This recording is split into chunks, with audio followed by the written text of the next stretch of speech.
All right, let's make these final two picks. There is a theme here on Sunday's games. You can catch them all on Paramount Plus. Use that promo code NWSL 2023. Get that free month to kickstart your regular season. Let's chat all about Houston Dash versus Racing Louisville FC. This one kicking off at 7 p.m. in Houston. Catch it on Paramount Plus.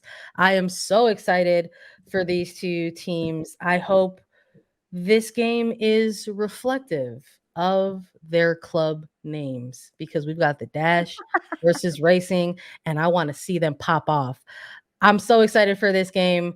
Uh, I feel like I've been holding my draw for quite some time, and I think it could be this game that Sandra, gives we've us the spent too draw. much time together. I've also been holding my draw for this game. It's Let's talk about yeah. why.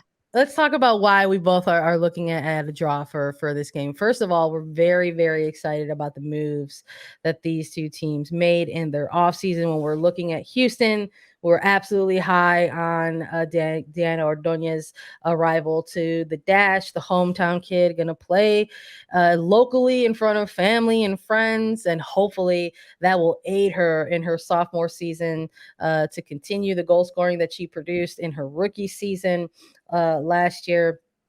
And Racing introducing a lot of strong international pieces into the core. We're very excited about the arrival of Uchenna Canoe. Now, we both had this as a draw. Do we want to have fun with the scoreline? Yeah, I think What there's do you gonna be got? goals. Well, I'm not What do going you got? 0-0 in this one. I 1-1, 2-2. I'm thinking there are going to be goals because when you look at these two sides, it's a little bit of a reunion for a Yeah. handful of players. At Racing Louisville, Abby Urseg, Carson Pickett, and at Houston, Diana Ordonez. It's a Dash reunion for these sides. And that's what I'm excited to see, kind of how they defend against a Diana Ordonez, a Maria Sanchez, and Ebony Salmon. Of course, availability reports are not out at the time of this recording. There may be some changes in this, but because of that and what they've got going on at Dash, they're going to get a goal. I honestly could see it happening pretty quick out the gate. I mean, I'm getting into the weeds here on this, but I think Houston's going to have a lead at some point in this game, perhaps a pretty consistent one, but Racing has all those international pieces. They are a team that is looking to dominate this year. And I think they're one of our sleepers. They were one of our dark horse teams Yeah. that we talked about, surprising some people that are maybe sleeping on a Racing Louisville. And I think that they will get some back. So that's why I'm thinking a 1-1, a 2-2 in this game, but Houston scoring first. I'm getting deep on this one. I like that. I like that. Houston scoring first. I agree with that. I think Houston's maybe similar to some other places around the league.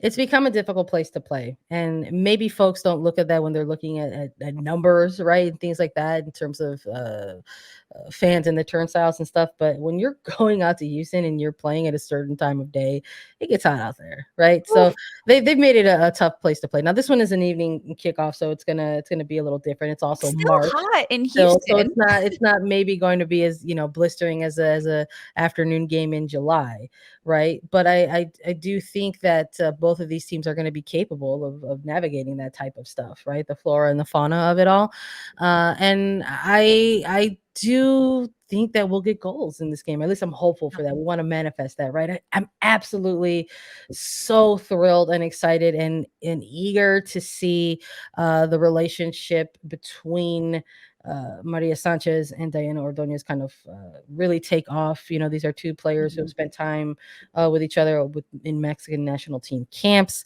And I think there's something very unique and special here that NWSL fans can keep an eye on and start to watch kind of really the early phases and beginnings of chemistry being built, right? That maybe that can lead to a little bit of um, kind of a franchise storyline for the Dash moving forward. So hopefully they can connect pretty quickly on the pitch with each other, and I think it'll provide some Mhm. real excitement. I think in a game like this and for the league in general. But I think on the other side of things for Racing, they're not going to be in slouches there. I mean, I'm also eager to see certain players on their team kind of develop chemistry pretty quickly. is Savannah DeMello going to be another one of these sort of X factor players for racing? Is she going to put everyone on notice once more with her kind of, as a set piece specialist? So I'm very, very excited about this game. And I hope we get something like a 2-2 in this game. I want to see the goals. I And do too. That I would be really want fun. to pop off. Yeah. So hopefully we get to come back and we're correct. And honestly, if there's a winner in this one, I still think the score line is going to be a little bit bigger.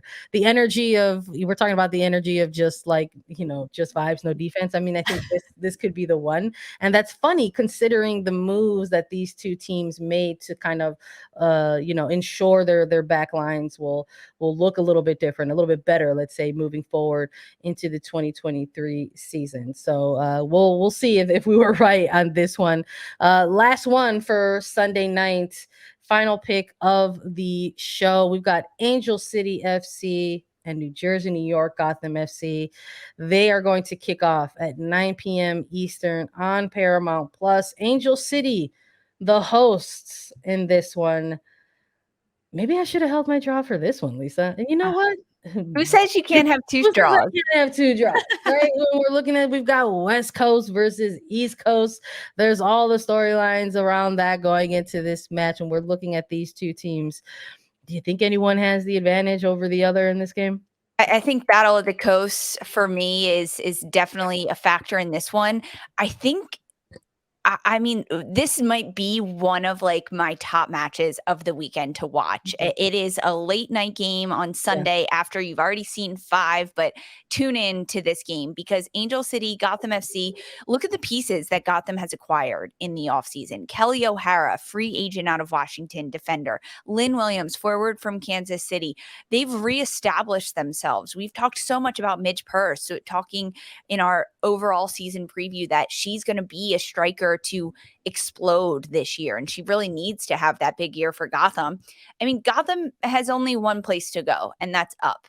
And I think it starts right now. And they've got so much going with them. I think I'm excited to see how their defensive structure breaks down and what they look like in the midfield with an Ali Long or a McCall Zerboni, Christy Mewis, Ifeoma Anamano in the front line. Like there are the pieces there that can hopefully come together and be a very dangerous Gotham side.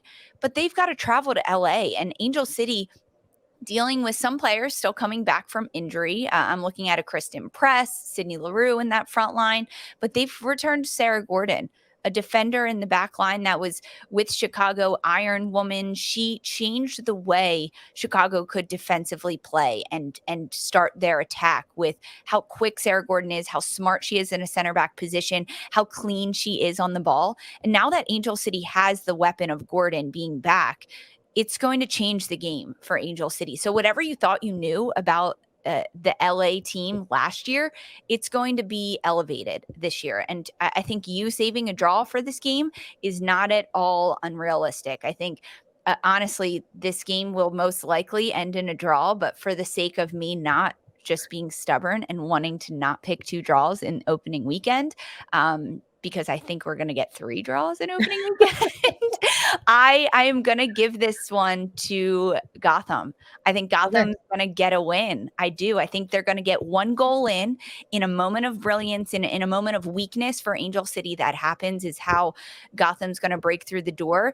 It's going to be tricky. It might not be the prettiest thing you've ever seen, but I think the New Jersey, New York team could get away with a win if it's not a draw in this one. You can be stubborn all you want. I'm going with the flow. I'm here for the vibes only. I'm gonna select another draw for this game. And if Houston Dash and Racing Louisville is my high octane type of draw, this one might be my kind of low scoring type of draw. I'm not going to say snoozer draw, just say low scoring type of draw because I don't anticipate that this game is going to be a snoozer at all. I'm very No. excited for the return of Sarah Gordon. I think it's going to make this defense look and feel different than it was last year. I think this is a game where really she's going to put the league on notice. I think there might be folks out there that might have forgot about Sarah Gordon, and that's unfortunate because they're going to find out real quick in week 1 what she's about. And I think when you're looking across Gotham's potential attack. There's a lot to be excited about there. But Angel City, it is tough to play out in LA. They've always got the fans behind them. It is a raucous crowd. You and I have had the privileges going out there and seeing a couple games, and the intensity that is provided by the fans, really sort of that 12th player for them on the pitch. And I think in a week one that can, affect things a little bit. But I'm mostly excited for the possibility of getting to see somebody like an Alyssa Thompson step into this game. Even if she's someone that's available off of the bench, I think can really kind of provide a little bit of that energy that they may look for in the event that it does become a little bit of a lull. Again, this is week one. Maybe there's going to be a solid 45 minutes of just sort of feeling each other out, right? Or everybody is so amped up to finally take the pitch that maybe all the shots aren't on target, but they're flying, right? I mean, not only are we finally here in the regular season after like 150 days, but Angel City and Gotham still have to wait. They are the last two teams to kick off over the course of this weekend. So I really do think they're going to be full of energy and kind of want to go out there. So I don't, again, it's not a sleeper draw. It's just going to be one of those things that happens. I do think there's a possibility for either side to squeak in a goal.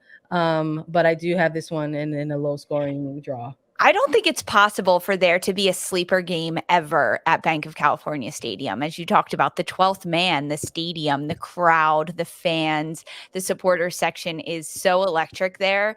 There's so many incredible storylines on this opening weekend of the 11th year of the NWSL, and having both former expansion sides and California teams in San Diego and Angel City hosting this weekend is one of the bigger ones. And it really leads to how this game is continuing to grow and how the league is growing and the fan base and supporters are growing.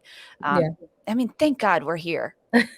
We're looking, I mean, we're looking across these games for, the shapes of some things, whether it's in the front line or, on the back line. But I think of all these games, if I'm looking at a coaching battle, this is the game where I'm looking for that as well. I think it might come down to the coach's decisions and the tactics there. I mean, we're looking at a year two for Freya Coombe, with Angel City, and she doesn't, there are some unknowns there in terms of the pieces that she has available and who will be available or unavailable for match week one. And then for, Gotham, it's going to be year one for Juan Carlos Amoros, and it's going to be eager to see what a full season looks like under, his coaching tactics, because we only got to see a little bit from him with Houston Dash last year when he was the interim, and perhaps, maybe we saw Houston burn out a little bit as they kind of went into the playoffs, because it was so much go, go, go, go, go. So we'll see a little bit of what we're going to see there, because we've heard him say that they want to play exciting football, right? So we'll see what that looks like in this matchup. But it's all those unknowns and kind of curious things within this match, which is why I've got the 1-1 draw for this one. So I'm eager to see and come back in the recap and see how many we got right, how many we got wrong, because of course, there will be ones that we got incorrect. But I'm just happy to be back doing this with you and with everyone else